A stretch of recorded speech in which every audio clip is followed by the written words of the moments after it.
Chelsea to hold new talks over Manchester United's Alejandro Garnacho. To be honest, I've only got one word for this, and that word is why. Why do Chelsea want to sign Alejandro Garnacho? So in today's video, we're going to be looking at it from a business perspective and also a squad perspective. I can see why Todd Boehly would be interested in a potential like Garnacho, but I can see exactly why this sort of transfer absolutely frustrates Chelsea fans. But the one word on everybody's lips is why. Why did Chelsea want to make this signing when they're screaming out for a striker, a goalkeeper, potentially a centre-back? Yes, I've just recalled Trevor Chalobah, I forgot about that. Why did they need another winger? And when you look at the strategy and the policy of the ownership, it's all about opportunities. It's all about fine margin, penny pinching, making a profit at every opportunity. It's all about little risk and high rewards. And that's exactly what Alejandro Garnacho brings. If you can get him at the right price, there's an opportunity where it could work out as genius. And there's three circumstances that could unfold, and we're going to be breaking them down and looking exactly why Chelsea are really interested in Alejandro Garnacho. If we look at Chelsea in isolation since the takeover, it's all about buying young potential, developing them, and then selling them on for a profit. However, their value doesn't drop, so it's actually quite genius what Chelsea are doing. Is it right for the squad and for the club? I don't think so. So what Chelsea are doing at the moment pretty much is buying young players with potential in hope of selling them for a profit. If not, they'll come out and absolutely shine at Chelsea Football Club. The reason they do this is because it reduces transfer bills. They've also got the opportunity of spreading costs of wages over a longer period. It's little risk, but high rewards. And I hate to say it, but something like this is extremely frustrating for fans because they got taken over by a consortium. What do consortiums do? They buy, invest in assets and sell them on for a bigger profit. And that's exactly how Chelsea Football Club are getting ran. When you think of all the signings that have come in, they've all been with high potential, with a bigger value in a couple of years' time, all to be sold on. Now, it's a very clever strategy complying with PSR rules, but it doesn't enhance the squad unless you land on a gem like Cole Palmer. So let's look at this Garnacho situation, and I'm going to be throwing numbers out there, but it's kind of exaggerated to prove a point. Now, there's three outcomes that could happen with Alejandro Garnacho. He comes in, he's 20 years old, and let's say he's a bit part player. He plays 80 games in the next 2 or 3 years. He starts half of them, comes on half of them, scores a couple of goals, has a few moments, like he is at Manchester United at the moment. 2 or 3 years, he's going to be 23, 24. Will his value decrease? If we sign him for, let's say, 40 to 45 million now, his value in 2 to 3 years, being a bit part player, will still be 40 to 45 million. For Chelsea Football Club at the moment, it's all about keeping that revolving door moving. That's exactly what it is. Buying assets and selling them on to keep that revolving door moving. Because if you're in a deficit in 2 or 3 years' time, by selling Alejandro Garnacho and not losing out on any income, it's going to be a profit in a couple of years' time. Now, let me put another scenario in your head. If Garnacho comes in and becomes Cole Palmer 2.0, I don't think this would happen, but let's just say it did.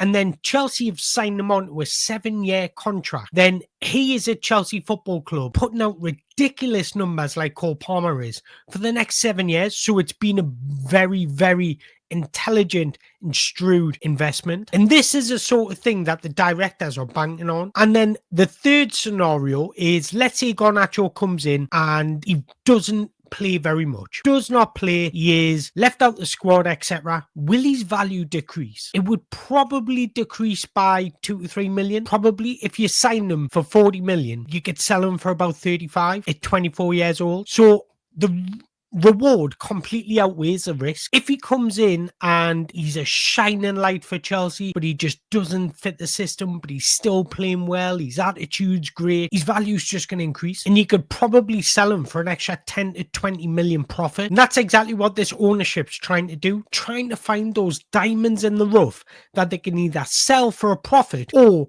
are going to be successful in your team for a longer period of time. Now, the risk is them running down their contract. So if you signed Alejandro Garnacho and he's not willing to sign a 7, 8-year contract. Chelsea won't do it. Chelsea will not do it because that runs the risk of Garnacho running down his contract in 3 to 4 years' time and Chelsea not making a profit on it. And that is exactly why Chelsea are handing out these 7 to 8 years contract, because if somebody wants to purchase that player in 2 to 3 years' time, they've got to pay out the remainder of his contract, and that allows his valuation to pretty much stay identical for what you brought him in for. Now, if the numbers are correct in Manchester United won 40 to 45 million, I can see Chelsea taking a chance on him. Now, if Manchester United want about 70 million, 60 million, then please Chelsea stay away. Now, is this good for a squad in player morale, in the squad dynamics? I don't think it is, but I really don't think the board care for that. Now, let's go back to this board. I want to give you another example. So let's say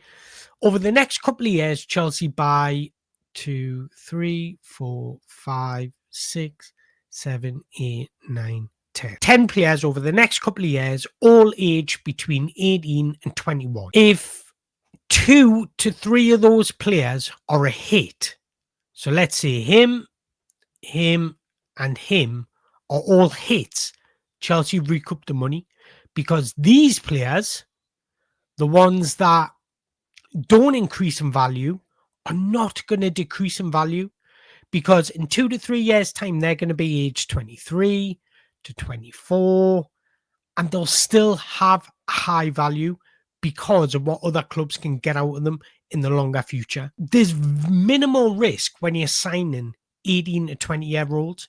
And the thing about consortiums, the buy and sell assets, look at Angelo Gabriel. He never got a look in at Chelsea. Never got a look in. They signed him for what, 12 million euros? Sold him 15 million euros. It's all about that small margins, just slowly increasing that small margins to increase your profit. Look at Diego Morena, that is now with Strasbourg. Brought him in on a free, or sold him to Strasbourg for 2 million. It's all about those small margins, unless you hit. And if you can hit on 3 out of 10, you're absolutely laughing. So the more players Chelsea sign like this, the higher chance they've got of signing an absolute star. And it's actually really clever from a business perspective. But Chelsea are a football club that want to win things. They want to be at the top competing. Now, is this good strategy for squad dynamics? I don't think so, because it prevents you strengthening the areas that you want to strengthen. You're just bringing in players at any position, any opportunity, just so you can make a profit value on them. Now, where the areas you do need to strengthen, you're probably overlooking unless an opportunity arises. Now, another impact it'll have on the squad is players will feel discouraged because they'll feel like an asset and not feel valued. If I was a youngster going to Chelsea Football Club, I would probably think in my head, I'm not going to be here long. João Felix we've already said that we're going to listen to offers for João Felix after 6 months. Am I surprised? Not really, because if we can keep those assets moving and building on the profit that we want to make, Todd Boehly and the rest of the ownership are just going to be laughing. Now, this is extremely frustrating for fans because Chelsea's getting run as a business at the moment and it's impacting the squad. Chelsea Football Club should be at the top, winning titles, if not at least competing for titles.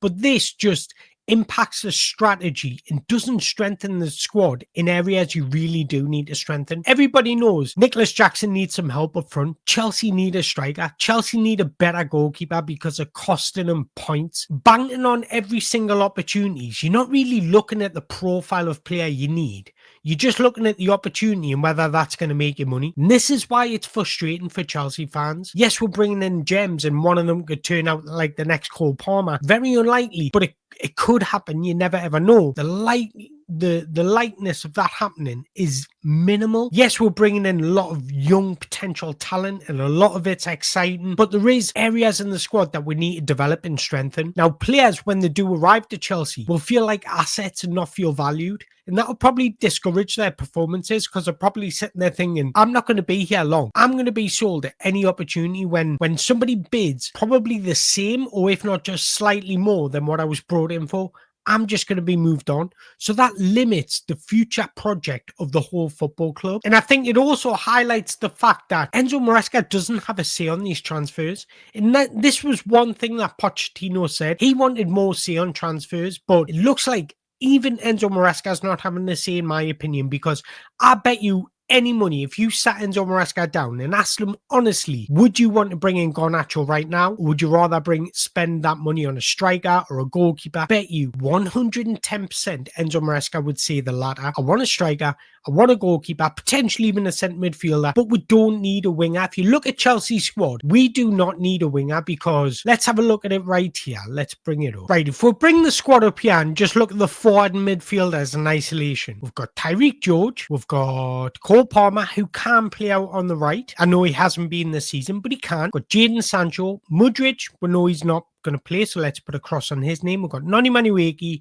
João Felix can play out on the left. Christopher Nkunku, I think, will be sold, so let's put a cross on his name. We've got Pedro Neto. There's 6 players for 2 positions already, so we do not need Alejandro Garnacho. So this isn't a signing where we're looking to impact the squad. This is a signing where we're going to bring in like a Charlie Chukwuemeka and sell for a profit in a couple of years' time.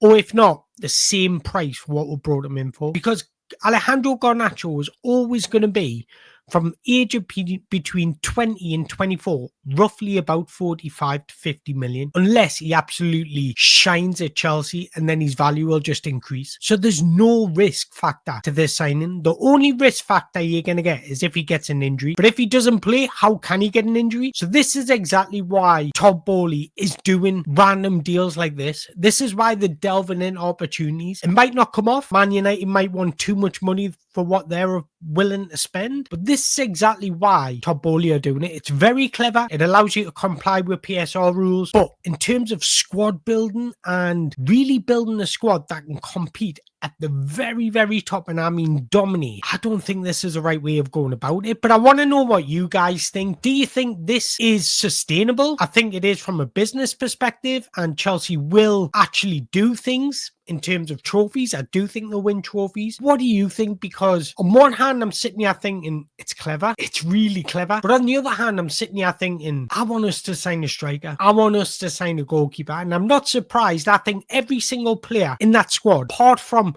Levi Colwill, probably Wesley Fofana, Reece James and Cole Palmer, have a price in their head, because if it makes them a profit, I really do think they don't care about the squad dynamics. They will sell that player. So I want to hear from you guys. What do you make of this video? It's slightly different to what I normally do, but this Alejandro Garnacho news just keeps on coming and coming, so I thought I would make a video on it. But let me know in the comments below what you made of this video.